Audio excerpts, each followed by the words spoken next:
Hi friends, ഇന്ന് ഞാൻ വന്നിരിക്കുന്നത് ഒരു 4 മണി പലഹാരത്തിൻ്റെ റെസിപ്പി ആയിട്ടാണ് വന്നിരിക്കുന്നത്. അതായത് ഇതേ ഉള്ളിവട, പൊക്കവട എന്നൊക്കെ പറയും.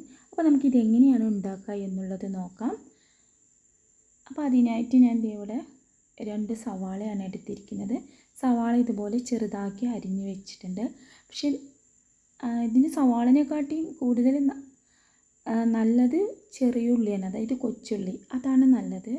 ഞാനിവിടെ എടുത്തിരിക്കുന്നത് സവാളയാണ്. പിന്നെ ഒരു 4 പച്ചമുളക് അരിഞ്ഞ് വെച്ചിട്ടുണ്ട്. പിന്നെ ചെറിയൊരു കഷ്ണം ഇഞ്ചി, പിന്നെ കുറച്ച് കറിവേപ്പില. പിന്നെ ഇത് ഈ കടലപ്പൊടിയാണ് എടുത്തിരിക്കുന്നത്. ഇതുപോലെ ഒരു 150 ഗ്രാമോളം വരും കടലപ്പൊടി എടുത്തിട്ടുണ്ട്.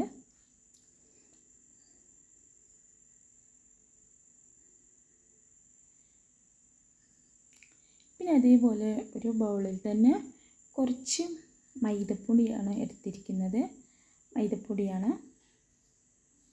ഇതുപോലെ ഒരു സ്പൂണിൽ കടലപ്പൊടിൻ്റെ ഒരു ഹാഫോളം വരും അത്ര മൈദപ്പൊടിയും എടുത്തിട്ടുണ്ട്.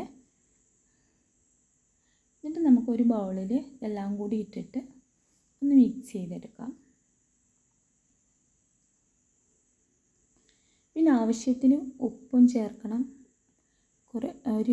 ഒരു നുള്ള് ആപ്പസോഡയും എടുക്കണം, അതായത് സോഡാപ്പൊടി, അതും ചേർക്കണം. എന്നിട്ട് നല്ലതുപോലെ ഒന്ന് മിക്സ് ചെയ്യുക.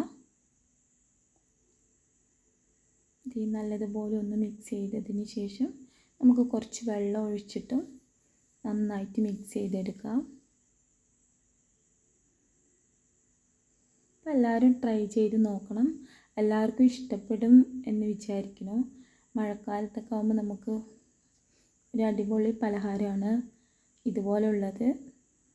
അപ്പോൾ എല്ലാവരും ട്രൈ ചെയ്ത് നോക്കുക.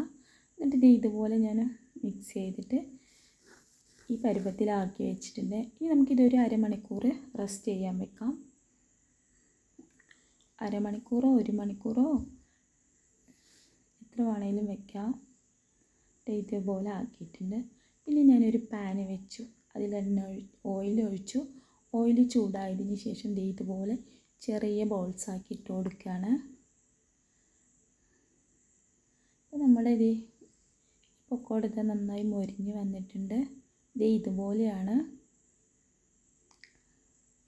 Final look. ഇതുപോലെയാണ്. അപ്പോൾ എല്ലാവർക്കും ഇഷ്ടമായി എന്ന് വിചാരിക്കുന്നു. ഇഷ്ടമായ ലൈക്ക് ചെയ്യുക, കമൻറ്റ് ചെയ്യുക, സബ്സ്ക്രൈബ് ചെയ്യുക. എല്ലാവരും ട്രൈ ചെയ്ത് നോക്കുക. Bye bye.